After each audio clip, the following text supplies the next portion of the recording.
Good day everyone. My name is Mark Daniel Vitoquero from BSECE1 and today I will present about green building and sustainable architecture.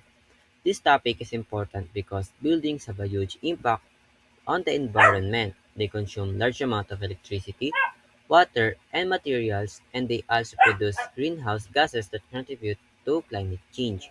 Because of these problems, engineers and architects now design buildings that are energy efficient, environmentally friendly, and sustainable for future generations. What is green building? Green building is a resource efficient construction and development approach that considers environmental impact and human health. In the in green buildings projects, sustainability is incorporated throughout the building's life cycle from planning to demolition. Next, what is sustainable architecture? Sustainable architecture is architecture that seeks to minimize the negative environmental impact of buildings through improved efficiency and moderation in the use of materials, energy, development space, and the ecosystem at large. Next, key concepts, principles, and applications. Energy efficiency. Solar panels. Solar panels are a component of photovoltaic system that is made out of a series of photovoltaic cells arranged to generate electricity using sunlight. LED lighting. LED lights consume significantly less electricity compared to traditional bulbs and have a longer lifespan, reducing both energy cost and maintenance. Smart HVAC systems. Smart heating and cooling system automatically adjust temperature based on occupancy, preventing energy waste. Next, water efficiency. Rainwater harvesting. Rainwater collected from rooftops can be reused for cleaning, irrigation, and flushing toilets. Low flow fixtures.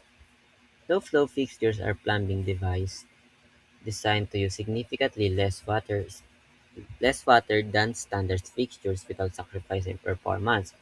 These fixtures, which include toilets, shower heads, and faucets, play a crucial role in water conservation efforts by reducing overall water usage in homes and buildings. Next, greywater recycling is the wastewater produced in household from everyday activities except for toilet use, which is known as black water, aka sewage. It typically makes up 75 to 90% of domestic wastewater flow compared to black water or untreated municipal wastewater. Gray water usually contains lower level of microbial contamination, organics, and nutrients. Next, sustainable materials. Bamboo. Bamboo grows quickly and is renewable, making it a good alternative to hardwood. Recycled steel. Using recycled steel reduces mining and energy used in manufacturing. Next, fly ash concrete. Fly ash is a finely divided residue made from the combustion of pulverized coal that can be used to increase concrete durability and workability while reducing permeability. Next, indoor environmental quality.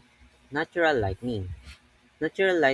Lighting, also known as daylighting, is a technique that efficiently brings natural light into your home using exterior glazing, windows, skylights, etc., thereby reducing artificial lighting requirements and saving energy. Proper ventilation. Ventilation is the process of introducing fresh air into a space while expelling stale or polluted air, ensuring a healthy and comfortable environment for occupants. Non-toxic materials. Using safer materials protect occupants from harmful chemicals. Next, what is the benefits of green buildings? It improves indoor environment, quality of life, saving water, reduce reuse, replenish, enhance health, eco-friendly for life, reduce the strain, shared resources, increase efficiency, keep it clean, protecting our ecosystem. Next, types of green buildings. Passive design. Uses natural elements to maintain comfort. Insulation. Insulation is the use of materials that reduce heat transfer between the inside and outside of a building. It helps keep indoor spaces cool during hot weather and warm during cold weather. Next, ventilation. Cross ventilation is a natural cooling method where air flows through a building from one side to another. This happens when opening like windows or doors are placed on the opposite side of a room. Next, shading device. Shading devices block direct sunlight from entering the building, reducing heat gain. They prevent overheating and glare while still allowing natural light inside. Now, let's move on to active design. Uses mechanical system to improve efficiency. Number 1. Solar panel. A panel designed to absorb the sun's rays as a source of energy for generating electricity or heating. Number 2. Smart sensors. Smart sensors are electronic devices that monitor conditions inside the building and automatically adjust systems to save energy. They detect motion, temperature, light levels, and occupancy. Next, automated cooling systems. Automated cooling systems are advanced air conditioning systems that automatically regulate indoor temperature based on a real-time conditions. These systems are part of a smart HVAC or heating, ventilation, and air conditioning. Next, net zero energy buildings produces as much energy as it consumes. Energy monitoring. Energy monitoring system tracks how much electricity a building uses in real time. They help building managers understand where energy is being consumed and identify ways to reduce waste. High insulation. High insulation prevents heat transfer between the inside and outside of the building. This reduce this reduces the need for heating and cooling systems. Renewable energy systems. Renewable energy systems generate clean energy from natural sources. These systems allow the building to produce its own electricity. Next, expanded discussion. Life cycle costing. Construction stage. The construction stage involves planning and building the structure using sustainable methods and materials. Sustainable practice during constructions. Using eco-friendly and locally sourced materials, reducing construction waste, recycling leftover materials, minimizing site disturbance, using energy efficient equipment. The importance of construction activities can cause pollution, noise, and resource depletion. Sustainable construction reduces this navigates impact. Now, operation stage. The operation stage refers to how the building functions after construction is completed.